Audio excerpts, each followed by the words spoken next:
You know, when you wake up from a dream and you look at the parts of the dream and you wonder, what could this mean? And if you're a believer, hopefully you seek God for answers to the dreams. Well, I believe that God speaks through dreams, but I also believe in a similar way, he can speak symbolically through real world events. And so this is what the Lord led me to do over the death of Charlie Kirk. And if you don't believe in the fact that God speaks, or that he speaks through dreams, or that he speaks through real world events, this video probably isn't for you. I don't do this kind of video a lot on my channel, but I really felt like it needed to get out. So I was led to look up the definition of and the name meaning of Charlie Kirk, his name. And also, when we found out who his killer was, Tyler Robinson, I looked up his name as well. And I believe that there are 4 different themes that God is speaking to the body of Christ. Now, if you think, well, why would you include Tyler Robinson in this? Well, you know, everything God created is good.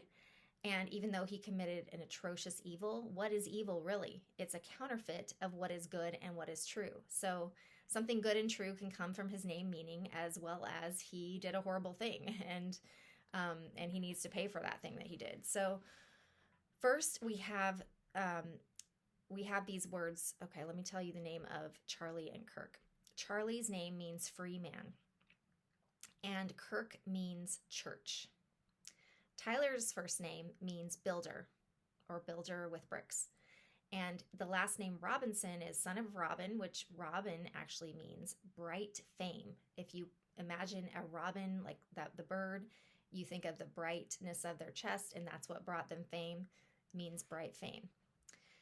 Now, so we have these themes, and I want to start with the word church and builder. Kirk and Tyler.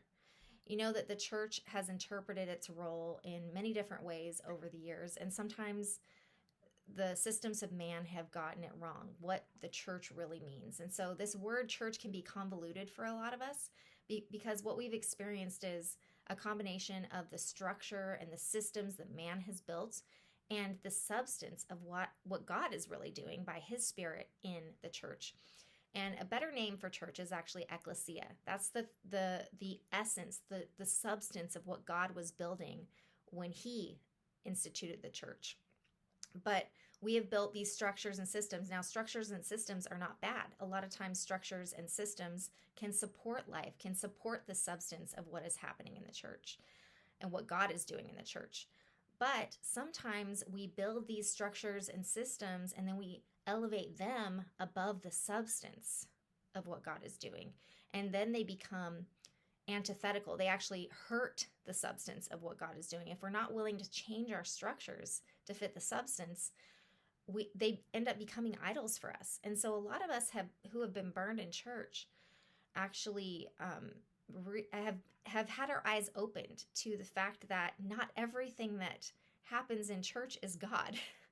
And that man can actually hamper what God is actually doing. And so the ecclesia is the called out ones that are gathering, and it essentially just means gathering. It's a gathering of believers that would, in different ways, turn the world upside down.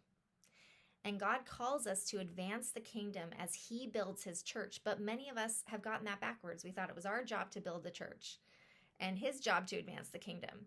We thought it was our job to build a structure for the church. And then we worship what we built instead of the substance of what God was doing. And so I believe that in the season, Charlie's death marks a change in all of that. We are going to begin erasing superficial dividing walls. And we're going to come together as God's true ecclesia, free from the control of men. Remember Charlie's first name, the free man. God is freeing the church to be all that God has created her to be, throwing off all chains of the idolatry of past systems. This is a very exciting time. We're laying down our worship of our pet doctrines, and we're starting to prefer one another and engage in honest and brave conversations that truly cause us to connect rather than to splinter off into our factions. And so we are seeing that this counterfeit form of church that we're now rejecting, and there is an eklesia that is beginning to arise. Now, the second part of this is the themes of freedom and bright fame. Now, I've already talked about how we're throwing off the chains of man-made systems. So that is part of what freedom is that I believe he's bringing to the church. But there's no way that we are going to be able to set others free if we ourselves are still beholden to the worship of our structures and the worship of our own reputations. If we're not willing to lay ourselves on the line for what we believe, God can't use us in the way that he has called us to. So you might not have agreed with everything that Charlie Kirk said, but it's tough to deny his courage in what he believed in, his willingness to proclaim truth to anyone who would listen. Now, what happens when we display that courage, like Charlie Kirk did, is that we burn brightly and others come to the brightness of our flame. Isaiah 61 speaks to this. Verse 1 starts like this: "Arise, shine, for your light has come, and the glory of the Lord rises upon you. See, darkness covers the earth, and thick darkness is over the peoples, but the Lord rises upon you, and his glory appears over you. Nations will come to your light, and kings to the brightness of your dawn." Your courage is contagious. And I believe that there are some of you who have been holding back your light, and God is calling you to come out of the closet of your own fears and to allow yourself not to build a kingdom of your own and try to elevate yourself in a hollow sense, but to allow your flame to shine brightly and to allow yourself to be raised up as a standard bearer for truth in this time. You see that the bright fame could be released to glorify the Lord or to glorify yourself. The one that glorifies the Lord will indeed bring persecution on themselves. It's not something we choose, but it happens. It's promised to us. But ultimately, it will bring everlasting honor. The rest of Isaiah 60 describes this honor, if you want to go and read through that chapter. But it ends by saying this in verse 22. "The least of you will become 1,000, the smallest a mighty nation. I am the Lord. In its time, I will do this swiftly." How short was Charlie Kirk's life? And yet, just one became a mighty nation of thousands.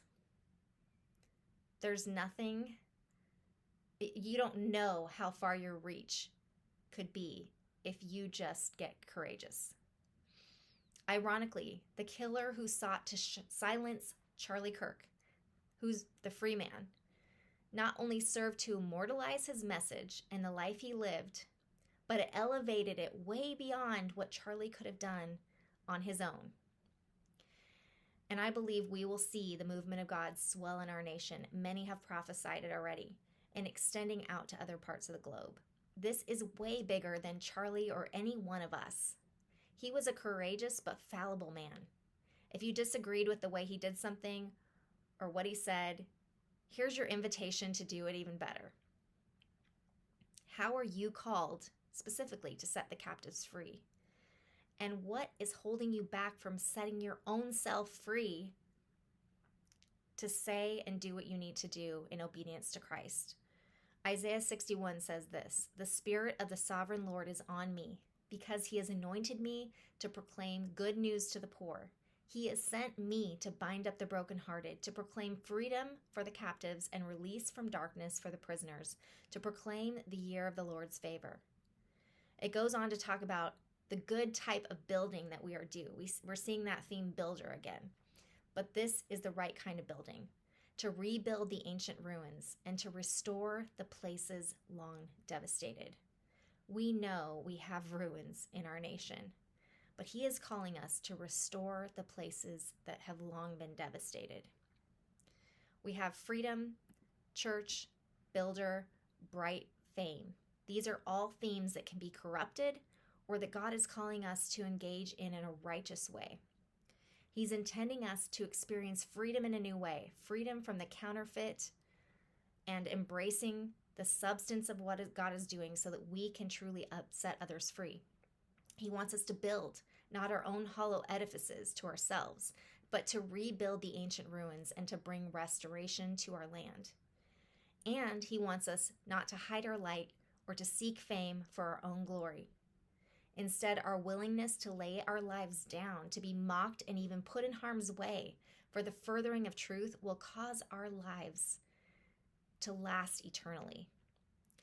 And God never fails to honor with bright fame those who have refused to extinguish their own flames. Burn brightly in your own sphere, in your own way. And you never know just how far that reach will extend and how many people's lives will be impacted. Charlie's life is a reminder that we never know how long we have to burn. So burn brightly while you can.